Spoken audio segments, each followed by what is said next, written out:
Ito guys, at panibagong pakikipagsapalaran uli. At kanuping ang unang nagpakita. Ayan, sa pool. Dito na kami pumunta sa parting malayo at medyo gumanda ang panahon. Sobrang linaw ng tubig dito. Ganito ang maganda. Para malayo palang isda, kita agad. At ito may kanuping pa sa ilalim ng corals. Ayan, sa pool. Sana makulambutan dito. At ang balatan ngayon, bihira na magpakita. Tapos ko pa. Ito, kanuping uli. Ayan, sa pool. Sunod-sunod ang kanuping. Nakatanggal pa. Kasa uli. Yun lang. Hindi na nahinto. Ayun, sa pool. Gabi na kami nakarating sa spot na ito. Kaya nagtsamba lang kami ng spot. At ito, maganda man. At mga kanuping ang napakita. Ito, lapu-lapo. Nakatago ang ulo. Dito ko puntahan sa kabila. Baka kita ang ulo. Nakatago talaga. Rampangin ko na lang. Sa pulkang bato ka ay hamal na yan. Hindi tinamaan. Pumunta na sa malayo.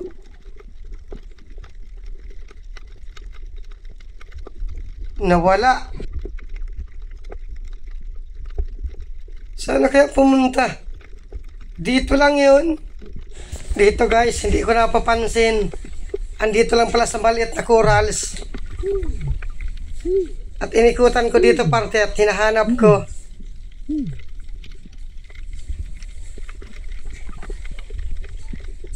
Wala dito. Buti at bumalik ako. Dito sa pagbalik ko, dito ko na napansin. Andito sa maliit na corals. Hamal ka na, andyan ka lang pala. Nasimula na naman ang manok. Ayan, gitik. Buti at bumalik ako.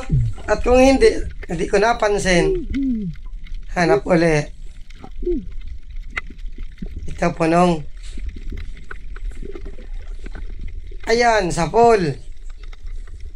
Punong or tonong kung tawagin dito.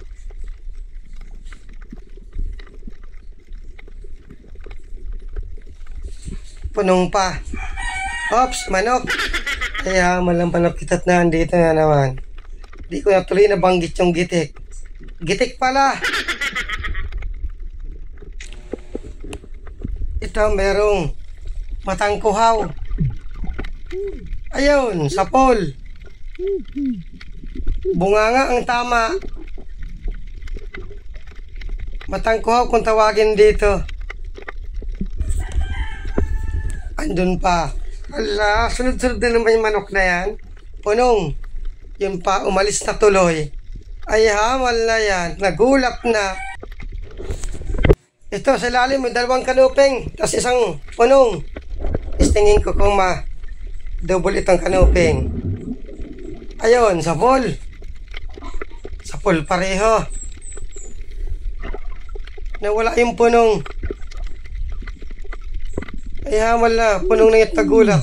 Nagulat sa manok. Andun, sa unahan. Ayun, sa pool. Bali tatlo.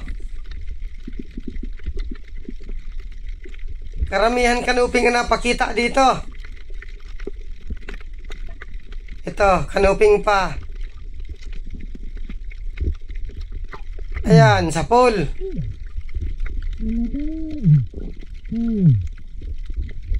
Sana tuloy-tuloy lang. Para makadalhin siya naman ng pandurdugtong. Punong. Ayun, gitik. Punong at kanuping ang nagpapalitan.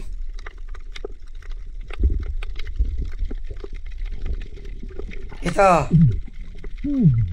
Punong. Ayan, gitik din.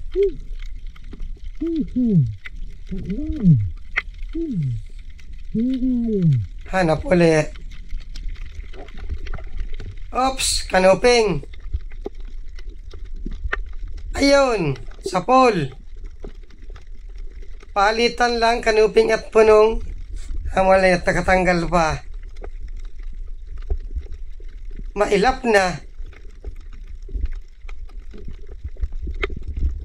Tumago. Ayan, sapol. Amalit, sa pewter. Yung dating tama. Yun rin ang tinamaan.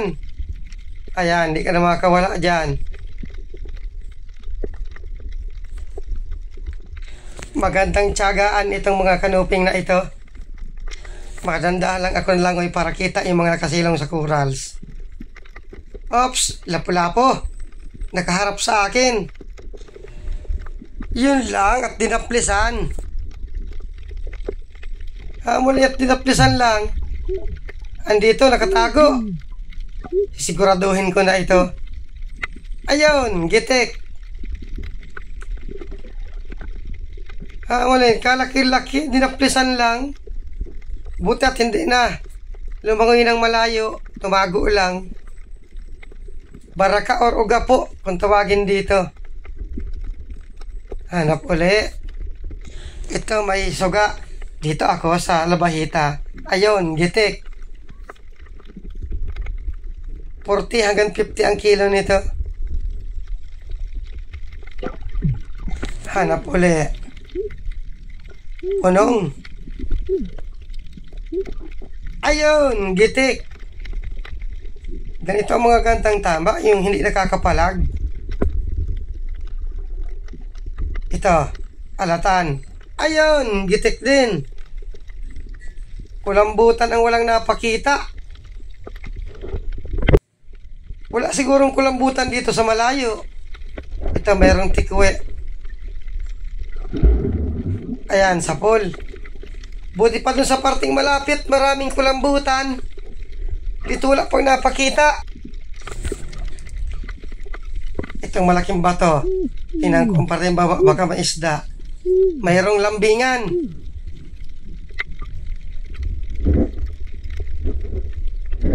Ayun, sapol.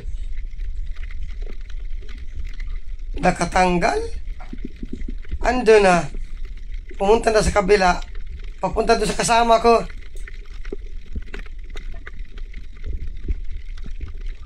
Andun, hindi tinamaan. Itong kasama ko may pinanang kulambutan. Ayaw mo na lambingan ito. Ayaw pa sigurong magpakuha. Tingnan ko dito. Nawala na.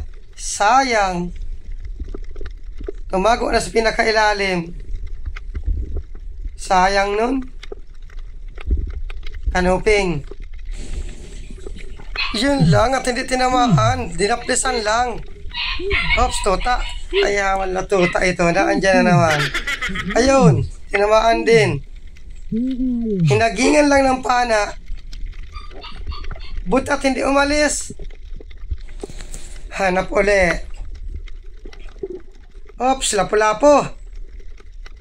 Yung isang klase ito ng lapu-lapo. Ayun, sapol.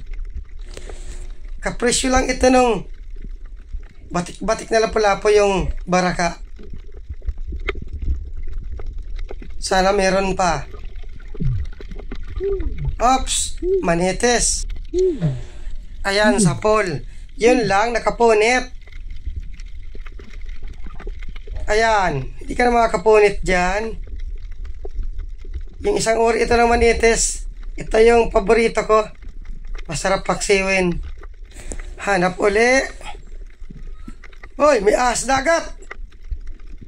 Ayun, sapol. Grabing lakas. Nagburungkala ng mga bato. Yun lang, natanggal ang yapa ko. Wala yan. Sa sobrang lakas, taranggal ang yapa ko. Hindi na ako makalangoy.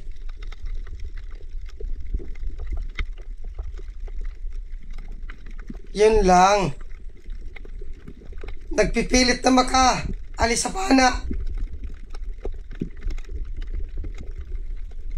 Papunta na yung kasama ko. Hirap na ako maglangoy at yung yapa ko natanggal na. Kahihila ko sa ahas dagat, nataranggal tuloy ang yapa ko. Malakas kasi ito. Burungkalan nga yung bato, yung nakapitan ng buntot.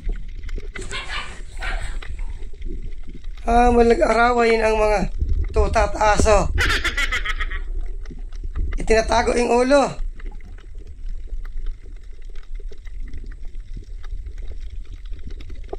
Ibang klase talagang ahas dagat. Ang lakas nito nasa buntot. Yung nakapitan ng bato bungkal. Babawian ko na lang ito bukas. Gagataan ko ito. Matagal mapuruhan. Magalaw kaya di ba basta tinatamaan yung ulo.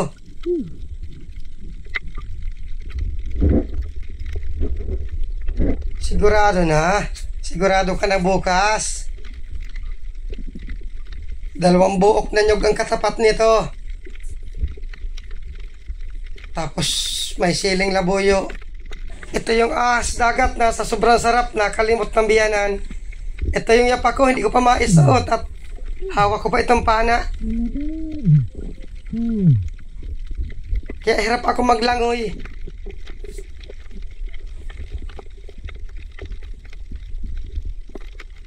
Panghina na.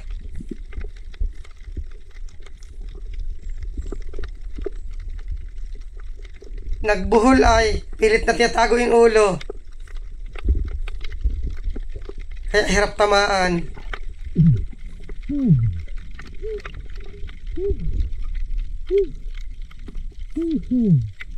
Matagal mapuruhan. Hindi siya makapunit at napaganda yung tama. Ito at inalis na lang kasama ko yung buhol. At kinuha ko na itong yapakot. Di na ako makalangoy. Nasira. Sabay nag-akyat na rin ako sa bangka. Maraming salamat sa inyong panonood.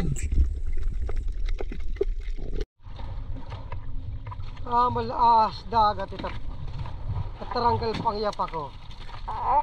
Nakipaghilahan sa akin ay hawal na yan. Pursado.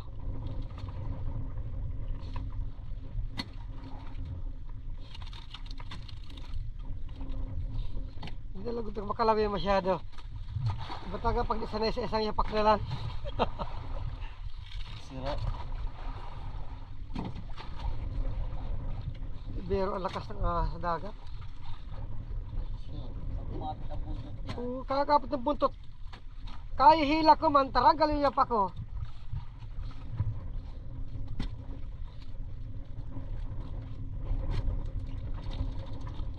Lalo kung nakasukot ang buntot. Maigi pa sa malapit. May mga kulambutan. Hirap pag walang saktong pupunduhan. Pero ayos na. Bawi na nito sa puhunan. Yung pandurudugtong na lang ang hanapin namin. Maisang time pa kami. Machamba uli kami ng bahura. Sana makachamba nung may isda at kulambutan.